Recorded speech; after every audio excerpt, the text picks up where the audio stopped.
बिल्कुल खत्म कर दिया है। तो एक बार वॉल पे चलते हैं और मुझे लगता है कि आप लोग बहुत देखेंगे करीब से, तो कर्नल आप एक बार आए तो उसको थोड़ा और बेहतर तरीके से समझाएंगे, बेहतर बता पाएंगे, क्योंकि पीओके में अभी और स्ट्राइक होनी अभी बाकी है जी, जो खबरें आ रही हैं जी पीओके के अंदर जी। देखिए ये ठिकाना आतंकी के पॉइंट ऑफ व्यू से, आतंकवाद के पॉइंट ऑफ व्यू से कितना इंपॉर्टेंट है। मुजफ्फराबाद जो है वो गढ़ था। मैं था का प्रयोग बड़े सोच समझ के कर रहा हूं। मैं ये मान के चल रहा हूं कि भारतीय बॉम्ब्स जो है उन्होंने जाके अपने टारगेट को एंगेज किया और ध्वस्त कर दिया है। मुजफ्फराबाद का टारगेट सामरिक दृष्टि से भी बहुत इंपॉर्टेंट था। उसकी लोकेशन आप देखिए पीओजेके में स्थित है, हार्ट है पीओजेके का, राजधानी है, उसको एंगेज किया गया है। तो ये सिग्नलिंग भी बहुत इंपॉर्टेंट है कि हम कोटली जैसे आपने दिखाया, अब कोटली जो है वो इस समय एलओसी से करीब 50 से 60 किलोमीटर की दूरी पर है।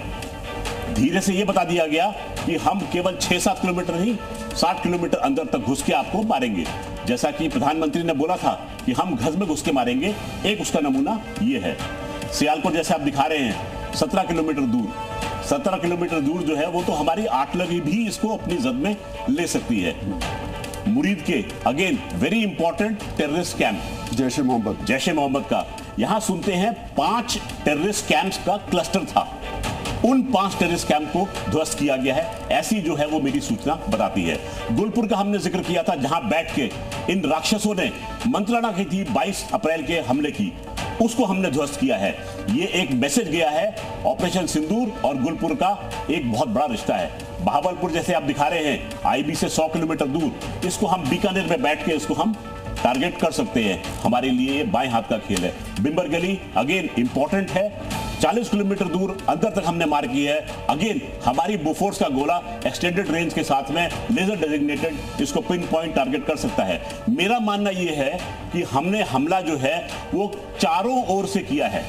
इसमें सेना, जल सेना, वायु सेना, सबका कोऑर्डिनेशन है। 3 आतंकी संगठनों का जो नाम आ रहा है, इसमें 2 तो सबको पता है, जैसे मोहम्मद लश्कर तैयबा, उनका हेडक्वार्टर भी पता है। हिजबुल मुजाहिदीन, इसके 2 उड़ाए गए हैं। वो आज पिछले कुछ दिनों से, आज के दिनों में शायद यहाँ पर ये सक्रिय पीओजेके में यहाँ पर फैसलाबाद में उसका गढ़ है, काम है। और लेकिन इस इलाके में ज्यादा एक्टिव हिजबुल मुजाहिदीन देखा जा रहा था। यानी कि इस बार जो आपने कहा ना कि जामुल नाश, पूरी तरीके से नाश, पूरी कोशिश। अभी ये तो ट्रेलर, ये भी बता दो, ये अभी ट्रेलर है पूरी। आज दोपहर तो सिर्फ बातचीत और अपने अपने रोने में पाकिस्तान करेगा। भारत पूरी तैयारी से होगा और कल की रात जो आने वाली रात है उसमें जो बचा खुचा है वो भी काम होगा।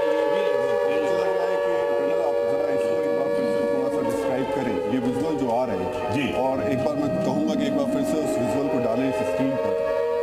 जिस तरीके के हमले ये स्ट्राइक्स बता रहे हैं, हम कह रहे थे, बात हो रही थी ब्रह्मोस का यूज किया जा सकता है। कुछ आप आइडिया ले पा रहे हैं कि किस तरीके की मिसाइलों ने यहाँ आकर के आतंकवादियों को खत्म किया? जी, जिस तरीके से इस प्रोजेक्टाइल ने टारगेट को ध्वस्त किया और जितना बड़ा आग का गोला पैदा किया, तो मेरी अपनी आकलन ये कहती है कि ये कम से कम 300 केजी का वॉरहेड यहां पर प्रयोग किया गया है। 300 केजी का वॉरहेड जो है वो ब्रह्मोस मिसाइल पे भी लगता है, वो किसी भी लेजर गाइडेड बॉम्ब के ऊपर लगता है जो कि हवाई जरिए आता है। तो ये मुझे लोकेशन नहीं पता है कौन सी है, तो it can be any location. एक हैमर बम का भी इसमें इस्तेमाल हुआ है। हैमर बम जी, मतलब हैमर बम ऐसा है कि किसी भी कंक्रीट की इमारत को तोड़ के फाड़ सकता है। जी, ये देखिए, ये जो विजुअल है, जी जी जी, मतलब जब गिरा है और देखिए क्या धमाका। ये जी एक बात चली थी स्कैल्प की।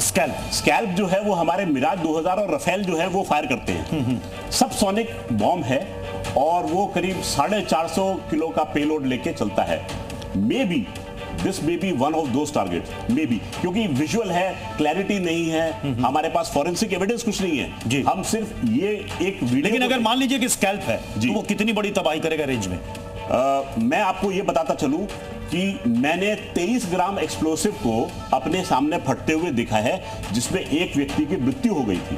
23 ग्राम 23 ग्राम में 450 किलो। अब आप उसको अपने आप गुणा कर लीजिए 450। लेकिन ये जो जब जहां पर गिरेगा या जहां जो इंगित निशाना होगा वो उसका एरिया बहुत ज्यादा बड़ा नहीं होगा। क्यों? क्योंकि आपके पास बिल्कुल प्रिसिशन टारगेट है, टारगेटेड जगह है। हाँ। और उसमें ही तबाही होगी। ऐसा नहीं है कि बिल्कुल अगल बगल 10-20 किलोमीटर का मामला हो ना, उसी जगह पर उसी एक सेंट्रलाइज जगह पर काम हो रहा है। हमारे साथ इस वक्त दिनेश नैन भी हमारे साथ जुड़ चुके हैं, डिफेंस एक्सपर्ट हैं। दिनेश नैन सर, जो अब तक हम तस्वीरें देख पा रहे हैं, मैं आपके पास आऊंगा, लेकिन उससे पहले एक बड़ी खबर जल्दी से बता देते हैं। ऑपरेशन सिंदूर से जुड़ी हुई बड़ी खबर ये है, जम्मू, सांबा, कठुआ में स्कूल बंद करने के निर्देश जारी कर दिए गए हैं। जम्मू, सांबा और कठुआ, इसके अलावा राजौरी और पुंछ में भी स्कूल अभी कुछ दिन तक, अगले आदेश तक बंद रहेंगे। इन जगह पर कॉलेज, यानी कि जितने भी शैक्षणिक संस्थान है, सभी को फिलहाल बंद रखने का आदेश जारी किया गया है। एलओसी पर हम देख रहे हैं पाकिस्तान की तरफ से लगातार गोलीबारी चल रही है। एक और बड़ी खबर आपको जल्दी से बता देते हैं। बड़ी अपडेट इस वक्त ये है, पाकिस्तान और पीओके में आतंकी कैंपों में जबरदस्त तबाही हुई है। लश्कर के 4 आतंकी ठिकाने ध्वस्त हुए हैं। इसके अलावा जैश ए मोहम्मद और हिजबुल मुजाहिदीन के टेरर कैंपों पर भी वहां अटैक किया गया है। सबसे बड़ी बात कि जैश ए मोहम्मद और लश्कर ए तैयबा के जो हेडक्वार्टर्स थे उसको बर्बाद किया गया मुरीद के और बहावलपुर में। ये बड़ी अपडेट जो दर्शक इस वक्त हमारे साथ जुड़ रहे हैं उनको जल्दी से हम अपडेट कर देते हैं। एक और जल्दी से बड़ी खबर आपको बता देते हैं। बड़ी खबर ये, डोवल एनएसए की अमेरिकी विदेश मंत्री से बात हुई है और उन्होंने सूचित किया, रात को जब अटैक किया गया उसके बाद ही मार्को रूबियो से फोन पर बातचीत हुई है और उन्होंने कहा कि हमने पाकिस्तान में टेरर कैंपों को हमने खत्म किया है। अमेरिका को बता दिया गया, अमेरिका की तरफ से बयान भी आ गया, भारत को पूरा हक है अपने बेगुनाह नागरिकों की मौत का बदला लेने का। यानी साफ साफ मैसेजिंग अमेरिका की पाकिस्तान तक पहुंच चुकी है। मैं जल्दी से दिनेश नैन सर, मैं आपके पास आ रहा हूं। जो भी तस्वीर अब तक सामने आ रही है सर, आपको क्या लग रहा है, अगर स्कैड का इस्तेमाल हुआ, अगर हैमर बम का इस्तेमाल हुआ, तो ये जो तबाही हम अभी बता रहे हैं 75 आतंकी, क्या ये संख्या इसमें हम 10 से गुना करें या 100 से, क्या करें? देखिए, मैं आपको बताना चाहूंगा कि आज 1:30 बजे से जब ये ऑपरेशन शुरू हुआ था, मैं तब से ही जागा हुआ हूं और तब से मैं सब डेवलपमेंट को देख रहा हूं। रात के 1:30 बजे के करीब हमारा ये ऑपरेशन चालू हुआ था, जिसके अंदर खाजूवाला एक जगह पड़ती है बीकानेर की, जहां से राफेल ने टेक ऑफ किया और उनका टारगेट था भावलपुर। इसके अलावा नॉर्थ। तो कुल मिलाकर के देखें तो भारत ने जबरदस्त स्ट्राइक की, एयर स्ट्राइक फिर से की है। 24 मिसाइलों का इस्तेमाल करके कम से कम 75 आतंकियों को जहन्नुम का रास्ता दिखा दिया है। उन्होंने जो पहलगाम में हमला किया था उससे उसका बदला भारतीय सेना ने ले लिया है। परदी के पास एक बड़ी खबर है। परदी, बिल्कुल, पाकिस्तान पर स्ट्राइक पर बड़ी खबर सामने आ रही है। स्ट्राइक में 70 आतंकी मारे गए हैं और कई घायल हैं। लश्कर मुख्यालय को टारगेट किया गया है। मसूद अजहर के मदरसे को भी उड़ा दिया गया है। बड़ी खबर, बड़ी जानकारी इस वक्त पाकिस्तान पर स्ट्राइक पर, यह सबसे बड़ी खबर। स्ट्राइक में 70 आतंकी मारे गए हैं और कई घायल हैं। सबसे बड़ी खबर यह भी कि लश्कर मुख्यालय को टारगेट किया गया, मसूद अजहर के मदरसे को भी उड़ा दिया गया है। मसूद अजहर का, जी हाँ, मसूद अजहर के अड्डे को भी उड़ा दिया गया है। यह भी बड़ी खबर सामने आ रही है कि मसूद अजहर के अड्डे को भी उड़ा दिया गया है। साथ ही साथ आतंकी मारे गए हैं तकरीबन 70 और कई ज्यादा आतंकी घायल भी है। लश्कर मुख्यालय को टारगेट भी किया गया है। तो इस वक्त की बड़ी खबर है पाकिस्तान पर स्ट्राइक की, सबसे बड़ी खबर। स्ट्राइक में 70 आतंकी मारे गए और कई घायल बताई जा रही है। लश्कर मुख्यालय को टारगेट किया गया और इसके अलावा मसूद अजहर के अड्डे को भी उड़ा दिया गया है। और साथ ही साथ आपको बता दें कि पाकिस्तान में भी लगातार अब दहशत देखने को मिल रही है। पाकिस्तान की स्ट्राइक से, भारत की स्ट्राइक से पाकिस्तान दहल उठा है। जी हाँ, भारत की स्ट्राइक से पूरा पाकिस्तान इस वक्त दहल उठा है।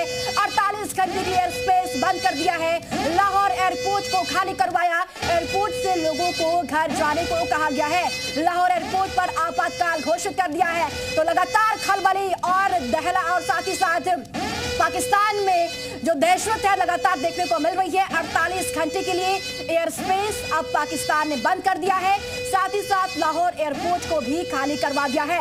सभी लोगों को घर जाने के लिए कहा गया है। साथ ही आपको बता दें कि लाहौर एयरपोर्ट पर आपातकाल भी घोषित कर दिया गया है। तो पाकिस्तान पूरा दहल उठा है, इस वक्त दहशत का माहौल देखने को मिल रहा है। और इस वक्त की एक और सबसे बड़ी खबर सामने आ रही है, बॉर्डर पर भारी गोलीबारी जारी है।